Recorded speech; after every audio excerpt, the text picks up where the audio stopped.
My name is Retta. I graduated class of 92. Woo-hoo. Um, I was a sociology major, pre-med requirements, and I am an actor now. Um, trying to spread my wings, though. I may produce a little bit.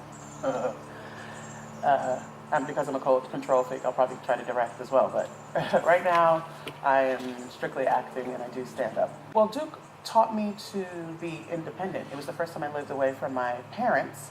So it was the first time I was on my own, and it kind of taught you who you were and to be independent. And I was always a science girl, science and math girl, and I was pre-med. So I went into college knowing I was going to be a doctor. And going to college and learning the things that I did, not just academically, but on a personal level, I learned, that you can do whatever you want. I really had a moment right after I graduated where I was like, I kind of like acting and I want to do that, and I can do it. And it kind of emboldened me to kind of just figure it out. It was a place to figure it out. Because I am a math girl, I'm very empirical, so I need the steps. I know how to work proofs. So that's how I work my life in general. I would see that a lot of comics had their own shows, and thus I was going to start stand up because that was a path to take. When I graduated, I was supposed to take the MCATs, and I was afraid to, I knew I wanted to take a year off, but I was afraid to leave science. So I got a job at Glaxo Pharmaceuticals doing chemistry. I thought, I would still be working that science and math thing, and I wouldn't feel so far away from the school of it all while I studied for the MCATs. And in that first year, you're away from school and you're living as an adult on your own, first apartment, and you're like, well, I could do this for a living, but then I was like, I don't know if I want to do this for a living. But it was in that time that I realized that I wanted to be an actor. So, as I said, I saw that comedians were getting their own show, and I kind of wanted my own sitcom. That was my thing. I want to get my own sitcom. So I started doing stand-up. So I would do the open mics at the Charlie Goodnights and other small venues in the area. And I met a guy at Charlie Goodnights at an open mic who had an agent that booked college gigs. He said, you'd be great for the college circuit. He hooked me up with his agent. That year I drove cross country, came to LA, started, I worked in LA for a year and then started touring the colleges. I ended up getting bookings very easily. I think stand-up is a viable option for a performer because they get to see a personality that Hollywood loves to already see it. They love to see what it is. So stand-up allows them to quickly take your material and be like, oh, let's do a show about this because you have one joke about this.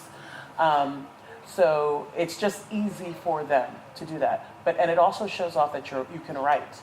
So you may not necessarily be able to write scripts, but you can write, so you can learn to write a script. If they find that if they like your humor, a lot of times they're willing to look at a script from you or base stuff on stuff that you've written in your act. And that's a lot of sitcoms came out of that, particularly in the 80s, early 90s. That was a thing. So when I was watching television, watching sitcoms, every show was fronted by a stand-up comic. Roseanne, Tim Allen, all those big comedian names, all of them got deals and got shows. For Parks, I went in for an audition. The part was not a part that was fleshed out. They actually had to write a scene for us to audition for Donna Meagle. They knew that the character would eventually, like in The Office, where the peripheral characters in The Office would eventually get to say things, but because it was based in the office, they knew they had to put bodies in there and that those bodies would eventually have to speak. So they wrote a scene. I got to audition and was with the producers, casting, and I always said that I got the part because I'm good at the talk. You know, not necessarily the audition because I get really, really nervous, but if you want to have a conversation, oh, I'll talk your head off. So I remember I was chatting, Mike Shore was really nice, and he asked about my watch, and I just went on and on about where I got this watch, and it's really great, and it was so cheap because I got it on this website. Yeah. I know, and I always thought I was so great in that meeting, and he was probably like, she's crazy, we need to put her on camera.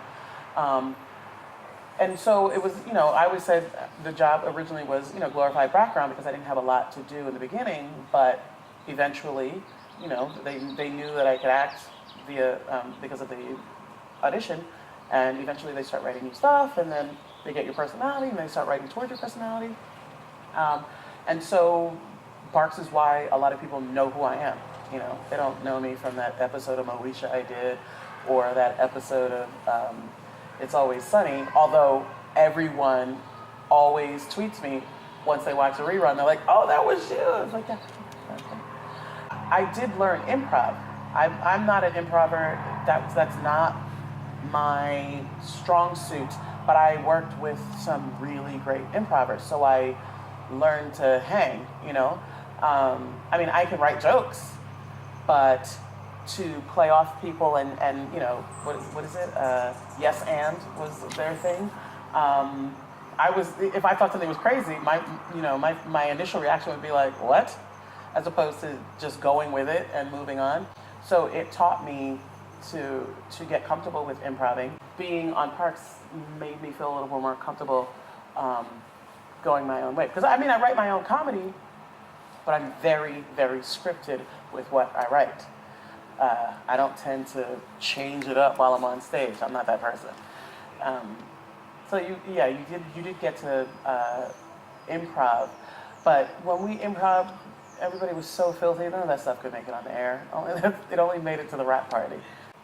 There aren't a lot of parts to go out for, so generally, what my agents, and which anyone's agent should be, what they're doing is they pitch you for stuff that I've had parts that were written for men. I've had parts that weren't necessarily written for a black girl. Now, I mean, I feel like now people are more open to diversifying their cast because they've seen, you know, the success of Grey's Anatomy and of Scandal, basically the Shonda effect of just cast people in parts. And it works, believe it or not, it works. And then that's Hollywood is a very bandwagon town. You know, they'll see it's something successful, and then everybody wants to do it. So that's great for me because now I can get on more shows because more shows are willing to put a black person in a part that they may not have necessarily thought it should have been a black person. And now there'll even be situations where, you know, the writer, you know, sees it one way, and the network will be like, well, we kind of want it to be like this, so let's change it up. You'll see the breakdown written one way, but then there'll be a note looking for all races, you know? So I'm grateful for that effect, and I'm willing to ride that wave so I can, you know, keep paying my mortgage. For writing, I mean, I'm not an official script writer. What I did when I was writing spec scripts was to just read a lot of scripts. You know, you have to get the format down, which I didn't. You know, I had no idea what format was. But I would, you know, sit and look at scripts and see how they were, you know, written and how they were on the page, and just try to copy it. But I would read a lot of scripts, watch a lot of stuff, because I think you get ideas from just absorbing things. I watch shows and I'd be like, oh my God, this character is so great, and you kind of like absorb that thing. You're like, one day, if I get to play such and such a part, I know how I would play that part. I feel like you learn from watching it, and I think writers can too. When you have an idea for a script, you're like, I want it to be like. If you don't watch shows, how do you know? How do you go in and pitch and say it's gonna be a mix of Grey's Anatomy and Big Bang Theory? You can't say that if you don't watch TV. You just don't know. So I feel like you need to watch and you need to read, and you also and you need to watch because you don't want to go and pitch a show and you're like, I think it should be about some like really nerdy guys who live together, and there's like one girl that lives across the hall, and they're like, that's already on the air, right? The business is about dealing with the no's. It's about dealing with the walking in and walking out and being like, that's it. Put it behind you. If you get it, you get it. You don't. You do get it. It's great. If you don't, it's fine. On to the next. Go to your classes and meeting people, because it's another thing that I notice being around people. If people see what you can do, they'll ask you to do this, and then you meet people, and someone will be like, "Oh, do you want to do this?" Or I'm going. My friends need extras for such and such, and then you end up doing a line. Or, I don't push people to do extra work. I tried that when I first came out, and it was close to my worst nightmare. But I got to learn what was on, how sets work a little bit, and then every once in a while, they'll throw you a bone and you get to say a line. You're like, what? It doesn't happen a lot, but at least I got to learn what sets were like the 2 times I was an extra. Just try to do it as much as you can. Any opportunity, just try to perform as much as you can.